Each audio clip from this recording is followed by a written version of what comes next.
Welcome to episode 96 of this peculiar little show about cryptozoology, natural history, surreality, and all sorts of other strange things that the team make up as they go along.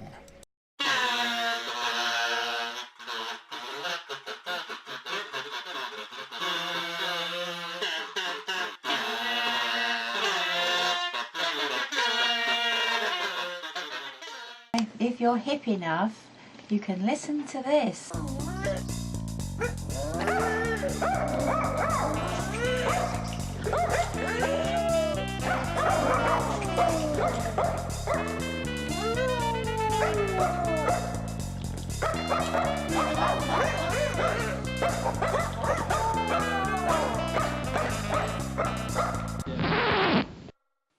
Or, alternatively, you could watch this. My name's John Downs. And my name's Charlotte Phillipson. And welcome to another episode of On the Track.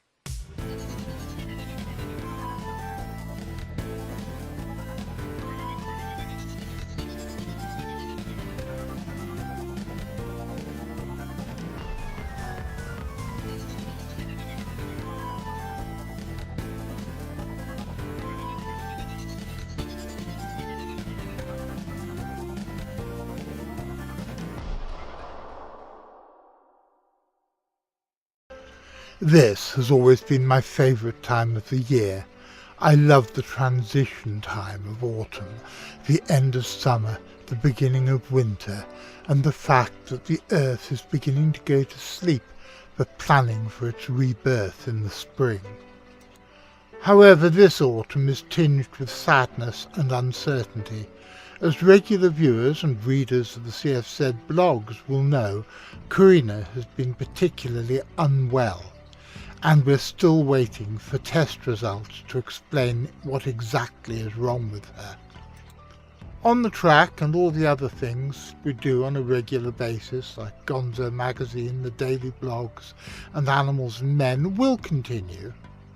But during this time when we are helping Karina get through her illness, we are not going to make any promises about our publication and production schedule. So if you're worried that things aren't turning up on time, don't be. And I'm sure that you will all join with us in looking forward to a time when we no longer have to say, in the words of the old BBC public information broadcasts, that normal service will be resumed as soon as possible. So, what are you doing this episode? We've done Bigfoot. And Big Cats. And Expedition Report. Caspian Tiger. And Owlman. What about Lake Monsters, Grandad? To the Potato Shed.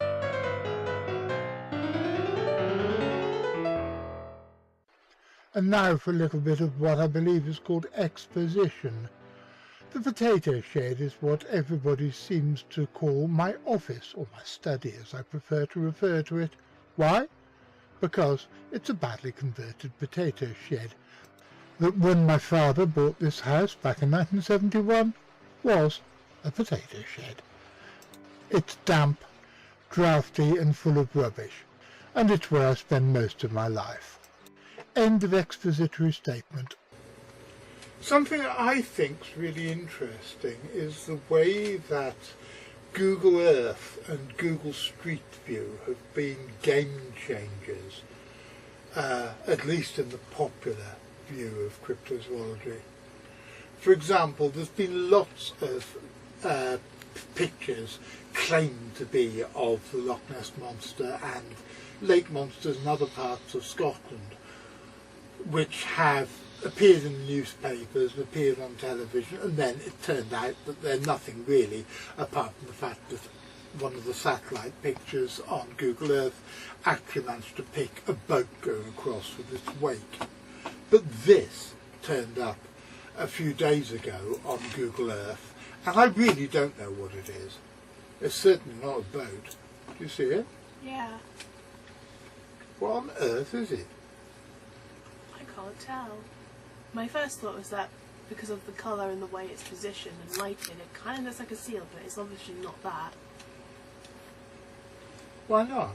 That's a very, very good question. Because of the, well, it kind of is in sort of a backwards L shape. Obviously, that's not its permanent sort of positioning, I'm presuming. But whales seals typically don't sort of stand like that, especially on water, and it doesn't have any sort of visible flippers or tails. Well, it's interesting that if you look at any of the old books on the Loch Ness Monster, they all say that there were no seals ever in Loch Ness, and we just now know that that's just not true. Seals do come up the River Ness and do come into the lake fairly regularly. And this isn't a cheap publicity stunt, but we've just published a book looking at the evidence for long-necked seals. And if you say this is a seal, that does look a bit like it's got a long neck. Quick interjection here. I had intended to talk about Rob Cornder's Seal Serpent book in the product placement section, but once Charlotte, totally unprompted, suggested that the picture that has been taken from Loch Ness on Google Earth does look like a seal with a long neck, it seemed the perfect opportunity to give Rob a ring and get him to tell us a little bit about his researches. So the seal serpent is a critical reappraisal of the historical and anecdotal evidence that's been offered for the theory that a pinniped could have evolved a long neck. And our research has shown that there are some historical inaccuracies and possible alternative explanations, but there's still a small body of evidence that hints that such an animal could have evolved. One of the unexpected findings of our research was the possible solution for a number of lake monster reports from the UK and Europe, most notably Loch Ness. And this involves the fact that over the last 100 years or so, a number of sea lions have escaped from captivity or been deliberately released prior to the First or Second World War or as a result of the World Wars. And these animals, which can be about 8 foot long and stand 5 foot high, are obviously distinct from indigenous seals and are also capable of sustained land movement over some quite difficult terrain. We also know that pinnipeds do tend to travel up rivers in search of prey and can end up in lakes. So theoretically, if you were driving along in the middle of the night of a loch and an 8-foot sea lion suddenly bounded out in front of you, especially if it was wet just out of the water, you may well think you'd have seen a monster, because it can resemble a much more reptilian shape than indigenous or true seals, and it does already have a fairly long, distinct and rather flexible neck. Now we're going to have to go away from Scotland to the other side of the Atlantic, in fact to the other side of North America, to Lake Okanagan in Canada. Now this is quite interesting because there have been sightings of the Lake Okanagan monster, which people called Ogopogo. There have been sightings there for a long, long time, over 100 years. Now, I bet you don't know why it's called Ogopogo. Nope.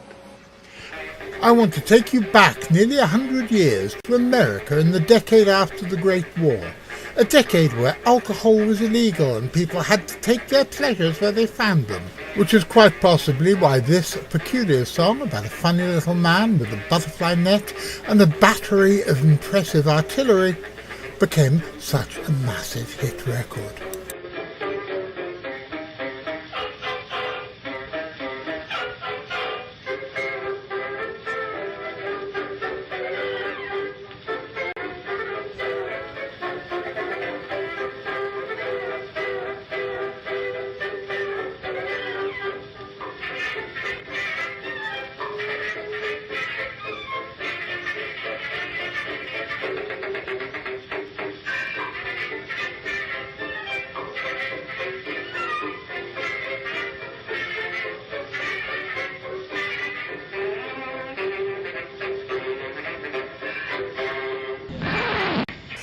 The song is an old musical song called the Ogopogo Funny Foxtrot, and I think you will agree with me that it's fab, far out and groovy.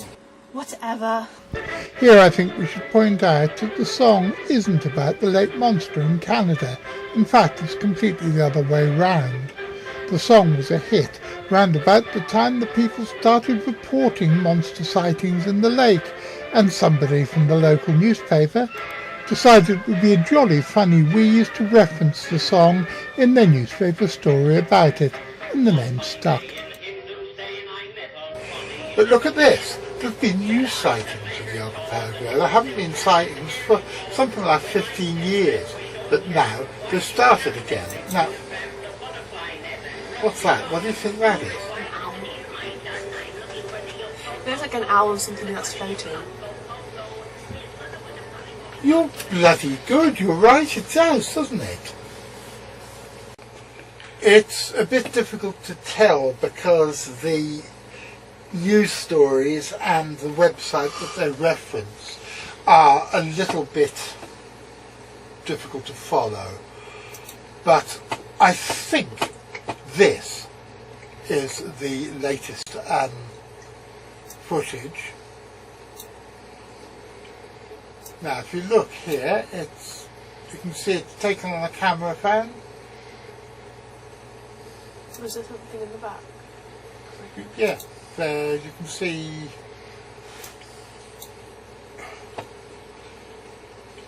those two guys in singlets. You can see something moving across there. But personally, I think it's look at. I think it's a bit difficult to tell what it is. See, it's moving across there. I can't see what it is. Does Ogopogo exist? Well, I don't know. Sharon, I can't get anything from that. You? I can't tell. It could literally be anything. Now, have a look at this. That, I believe, is a still photograph which was also taken in September. What do you think of that? I mean, at first glance, it just kind of looks like a rock that's sticking out. But I'm guessing it's not. Well, yeah, I think it looks like a rock with another rock there, but I believe that it's wanting us to think that that is its head and that is its tail. I don't know what it is. Truthfully, it doesn't really look animate, does it? No. It looks like something, it looks like a rock. But we also have another piece of news. Let's go over to the Far East to here. Will this be any better? Will the footage from China be any better? Let's have a look. I've turned the volume down. Well, I will turn the volume down because really my knowledge of Cantonese, I can buy cigarettes and find my way to the airport, but my knowledge of Cantonese isn't really going to shed any light on this. And there we have something.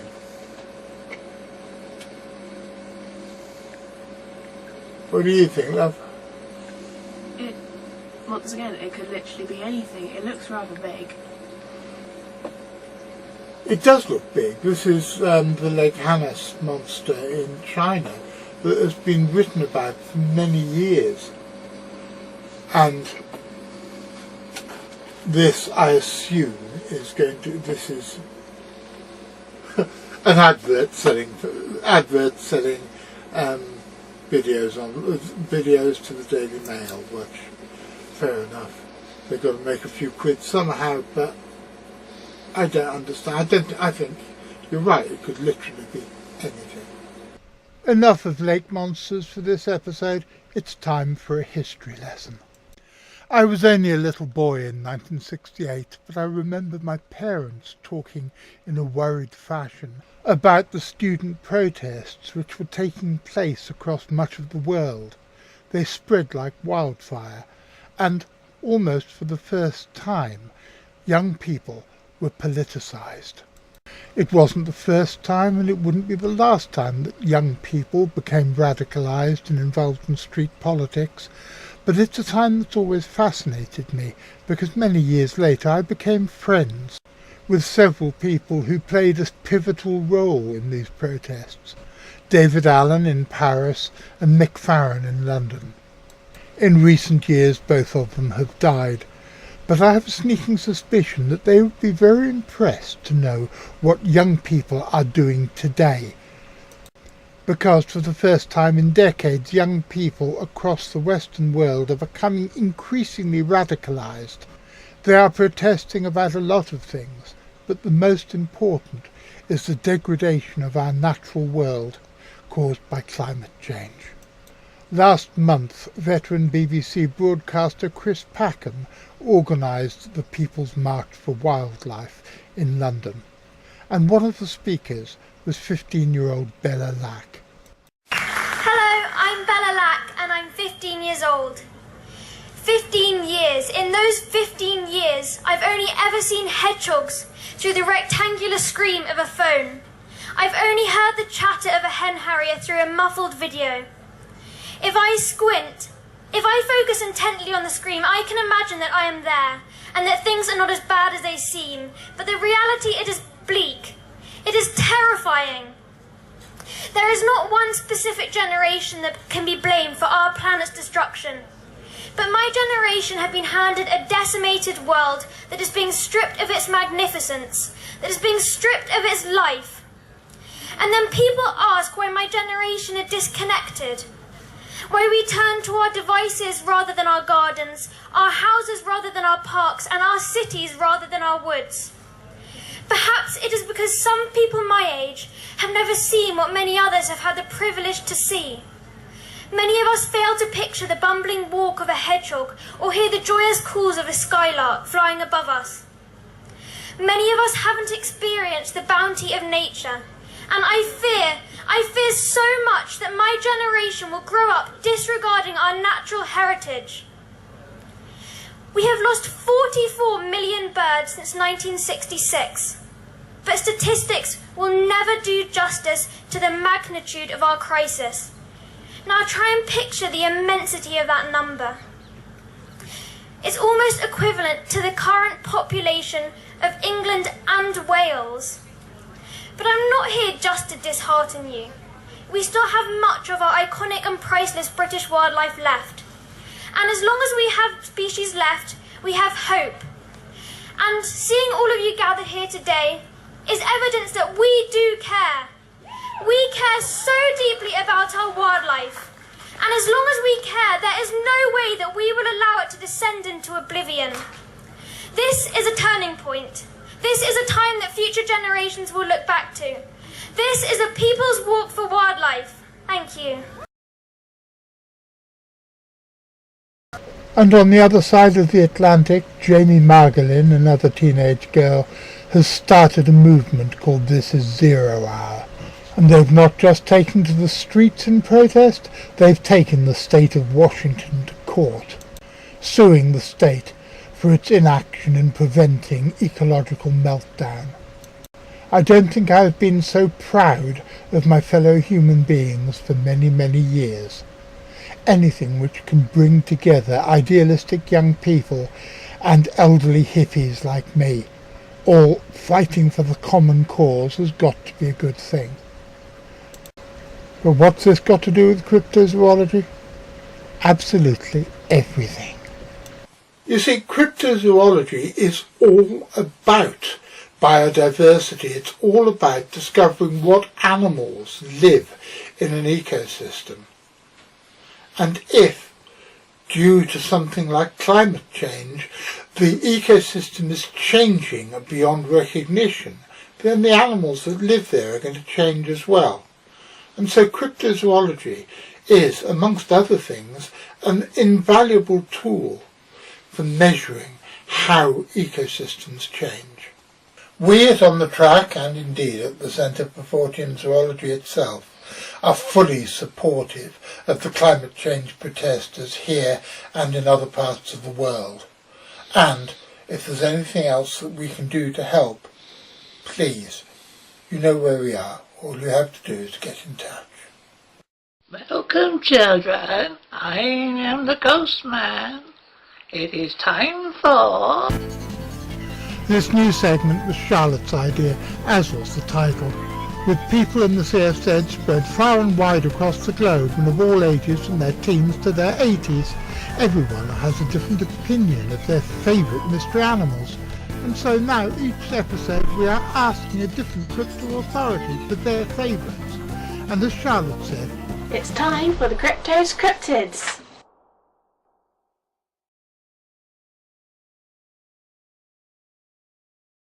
The flying snake of Namibia is my favourite cryptid for several reasons.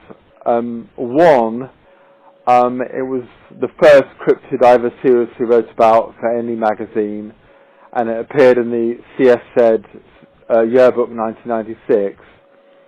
Also, on a rather non-cryptozoological theme, it was pure serendipity really. I just went down into a Charing Cross Road London bookshop, looked around the shelves, and I just came across it. From a cryptozoological point of view, it's interesting because it does appear to be a bona fide unknown flying reptile in a very remote part of Namibia, which is a very strange place anyway, cryptozoologically speaking. It reminded me strongly of a dragon. I found some parallels between its habitation, which was a cave, the way it flew, its aggressive nature, to medieval dragon stories. It emitted a kind of metallic, brassy type substance or smell when it hit the ground. We also have the name of the person or people involved, Michael Esterhaus, who was Afrikaans. I think he was a teenager back in 1942 when this happened. And the thing, it appears to be able to glide, like some other mystery flying snake stories from other parts of the world. It was large, it was say 15 feet. It kind of seemed to have flaps or bat-like extensions near its head. It's connected with folklore to do with sort of semi-paranormal folklore animals of the Nama tribe in that part of Namibia. Courtney Latimer, the lady, the scientist behind the coelacanths, the discovery or rediscovery of the coelacanths back in around about the late 30s, 40s. She was involved in investigating the marks this animal, this flying snake, made on the ground near where it attacked the shepherd boy and Michael Esterhaus, and she couldn't make any sense of it. Apparently there were photographs taken, but I don't think they've ever appeared on any website or book, these alleged photographs that Courtney Latimer took. And it just seemed to attack this boy for no apparent reason. Then it appeared to go back up the kloof, back up the hillock, and then the cave was later dynamited, and some sort of cry, some sort of loud noise was heard from the dying cryptid. The flying snake in Namibia, as I've come to call it for obvious reasons, should not be confused with other alleged sightings of pterodactyl-like animals, flying bird-like, reptile-like supposed pterosaurs that were apparently seen in the mid-70s by somebody from some Swedish museum. There's a German, I contacted a German lady, this was again around about the mid-90s, I don't know how I came across this, Sigrid Schmidt, and she's really more interested in the folklore of the animal than the cryptozoology. You can't really, you can't draw a line between that. Folklore and cryptozoology often overlap. For some reason, this cryptid has caught my imagination, really. I've written about it, I said in the 96 yearbook, other cryptozoologists like Carl Schucker and others have looked into it. And but again, you see, the original eyewitnesses are now very old or no longer living with us. It's described as sort of mottled yellowish colour. It carried a light on its head. It's been mistaken for a UFO, whereas we in the West see UFOs as highly advanced technology. In Namibia, they associate a flying snake with a UFO. But that's an angle I haven't really looked at. I just observed on that. I've not really looked into that. It's a bit creepy, really, this cryptid, but well, that's another aspect, really, of the strangeness of cryptozoology. There are other flying snakes around the world. There are flying, really, actually, all over the world. There are stories, but nothing. This is really in a class of its own. The flying snake in Namibia. Richard Muirhead and I have been friends since 1970, and I've known him longer than anybody else in the world, apart from my brother and my cousin Penny, and it's always a great pleasure to have him on the show, and I hope we'll be on again soon. But now, if I can steal a phrase from somebody else, it's time for something completely different. Now, boys and girls, what do we have here? And now it's time for a brand new feature for the show. It's time for On the Track Product Placement. There are all sorts of people who are friends and relations of the CFZ, and people who are members of the CFZ themselves who do all sorts of peculiar things. And now, each episode, we're going to give a brief roundup of some of these aforementioned things.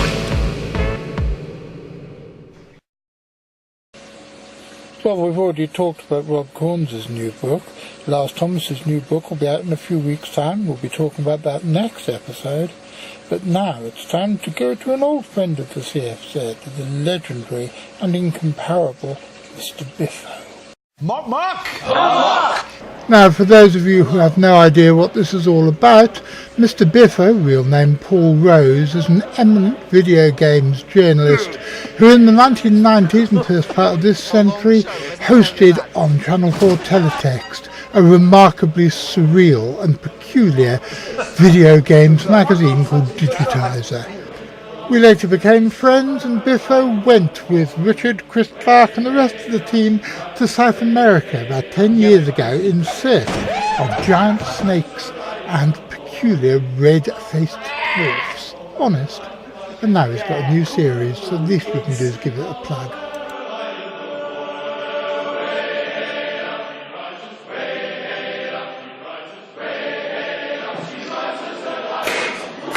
Pay attention, children. Digitiser the Show is coming. It's going to cover everything from the earliest days of gaming right up to recent history. That's right, including all those forgotten systems you threw in the bin. And speaking of bins, I had enough of you suckers kicking over my bins and rolling them up and down the street. I mean it, fools. I've had enough of your rumbly, tumbly games. Just stay away from my bins.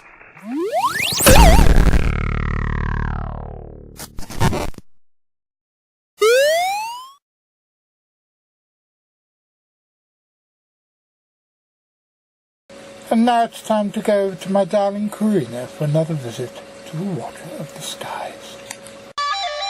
I've always felt a curious affinity with this species of bird, probably because for 30 years I was a secretary, and this is a secretary bird. A highly specialised ground-dwelling bird of prey from an older family than the other Old World raptors. It is native to sub-Saharan Africa and is sadly non-migratory, so will never be a natural visitor to these shores. But I think you'd be surprised quite how many completely unexpected avian visitors Britain does have, and that's what this segment of On the Track is all about. Bernard Heuvelmans himself said that cryptozoology wasn't the study of monsters, but the study of unexpected animals, and in the UK what could be more unexpected than vultures, spoonbills and albatrosses? Yes, even the kings of the Southern Ocean have been seen in British waters. 2 species of albatross have been recorded in the UK in recent years. Not all of our feathered visitors are quite so spectacular, but nearly every day there is something exciting to greet the watcher of the skies. Yes, we've been expecting you. Well, Prudence and I and Peanut have been expecting you. Right. Shropshire, Telford Exotic Zoo. recently opened their new state-of-the-art £60,000 enclosure in anticipation of welcoming a batch of Humboldt penguins, but have been forced to use plastic penguins instead because of a national outbreak of avian malaria.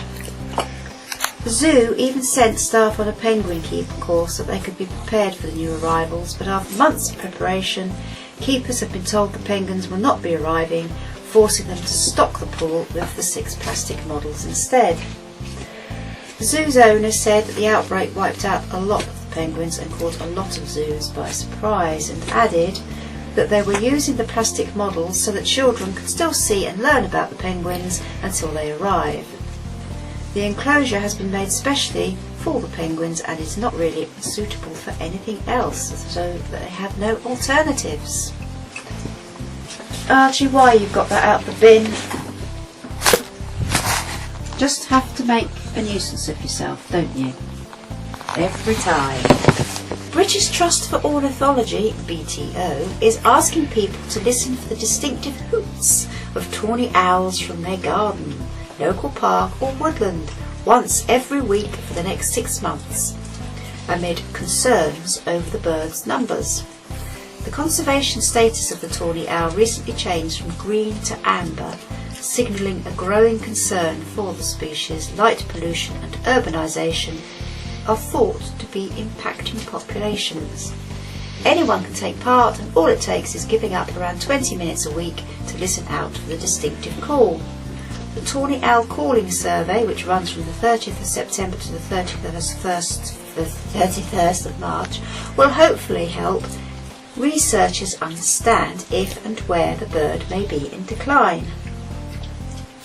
They say it is not essential that members of the public listen every single week, insisting that all data will be useful even in locations where an owl call cannot be heard, as this indicates where the species is missing.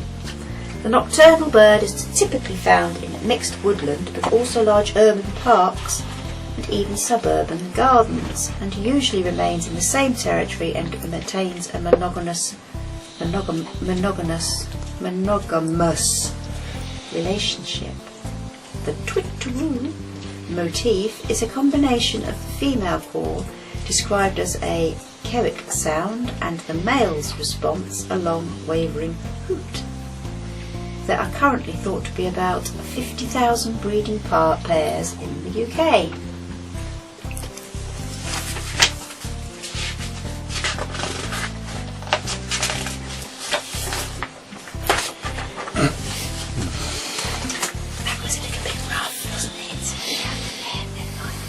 Hawksley Bird Ringing Group recently caught an Arctic warbler on Northumberland Wildlife Trust's Hawksley Nature Reserve, which was a special discovery considering there are only about 5 records in the UK each year.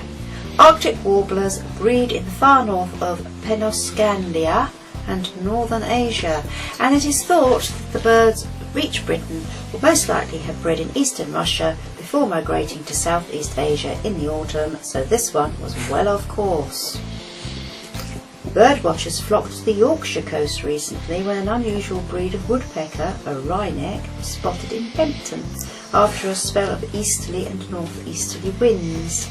Tony Hood, Secretary of Flamborough Bird Observatory, said that they are a former breeding bird in Britain, but due to habitat loss were lost in the 60s and 70s. The wryneck is usually found in Europe at this time of year and spend their winters in Africa. Oh dear, you need one of those rubber finger things so you can just flick. Got one somewhere.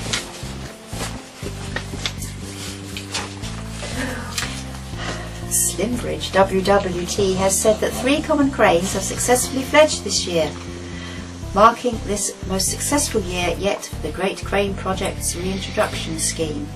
Since the release of 92 captive red cranes on Somerset levels, a breeding population has become established in the southwest, and 5 pairs nested at Slimbridge this year. The birds have occupied sites on the Severn Estuary, which have been managed by WWT staff to encourage breeding, with the first of the juveniles recently taken to the wing for the first time. A total of 21 pairs nested across the southwest in 2018, which is a bumper year for the project. Common cranes breed across East Anglia, Yorkshire, North East Scotland and now Wales and the West Country too, and the latest population model predicts there could be as many as 275 breeding pairs across the UK in 50 years' time, a figure that has been significantly bolstered by the reintroduction programme. The species was widespread across the country up until the early 17th century, but was driven to extinction by the loss of wetlands and hunting. The Great Crane Project, which started in 2009, is a scheme run by the RSPB, WWT and Pensthorpe Conservation Trust.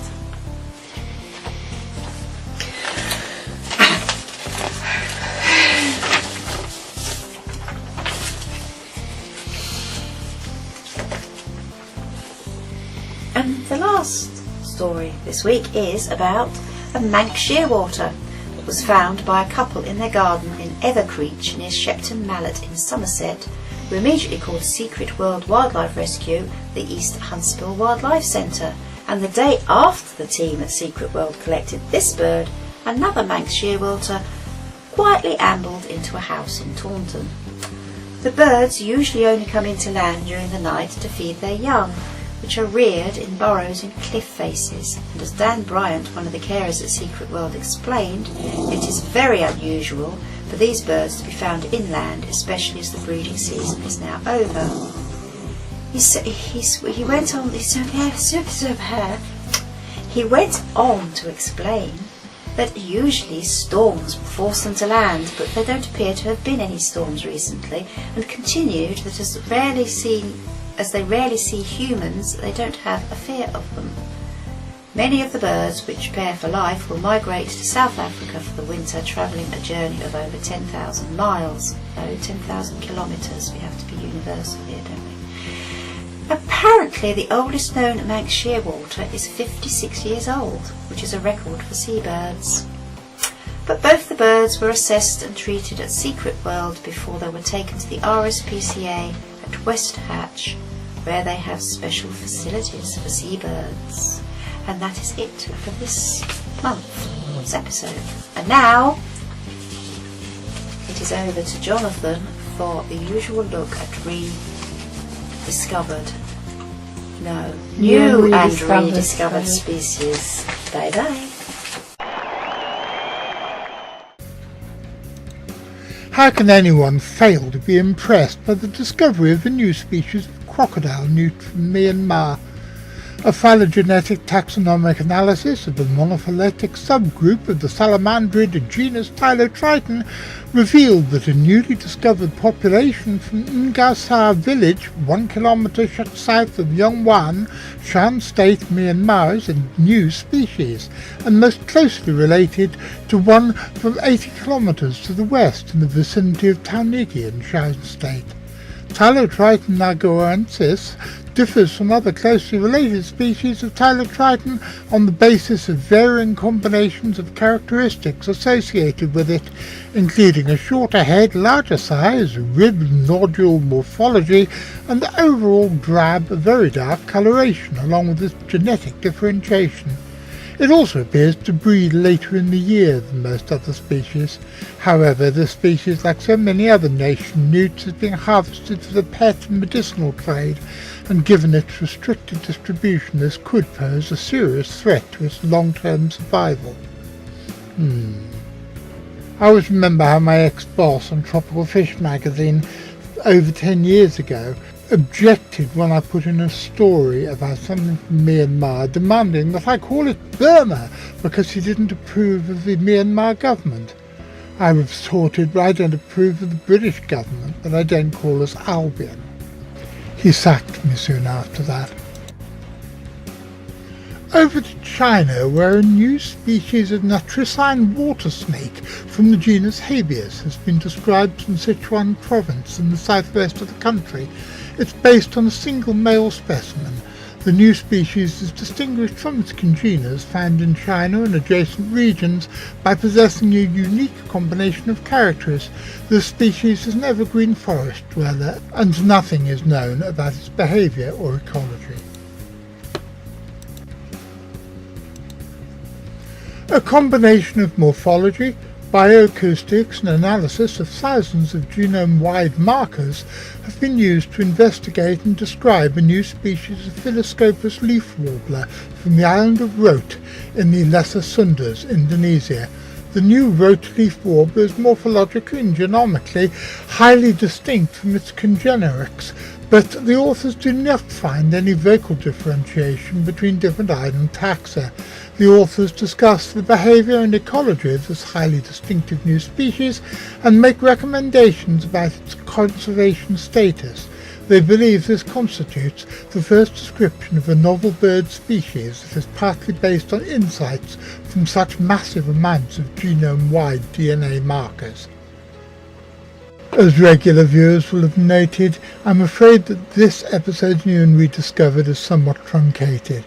Karina's particularly unwell today, and I need to be with her rather than editing videos, so please forgive me. I would like to also point out that whereas every effort has been made to contact the copyright holders of these photographs, we believe that we are justified in reproducing them in this not-for-profit video using the policy of fair use.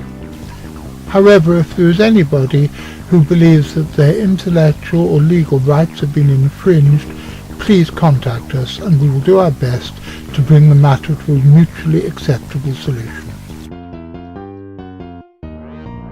Before we go, there's this.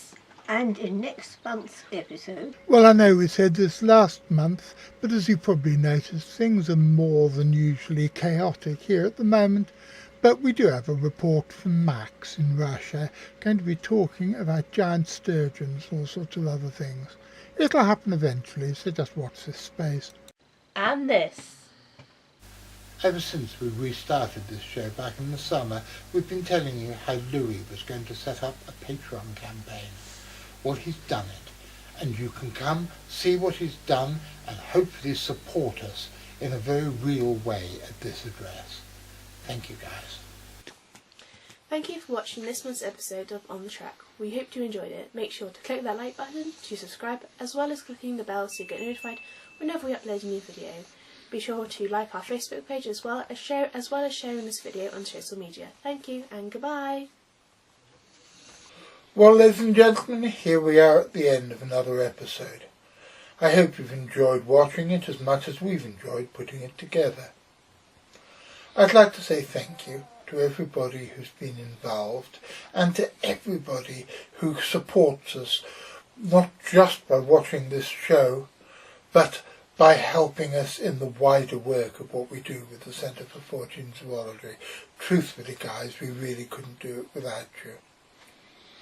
As we approach the end of the year, we've got all sorts of things lined up for you, but if you want to know what they are, I'm afraid you're just going to have to wait. So, until next month, be seeing you.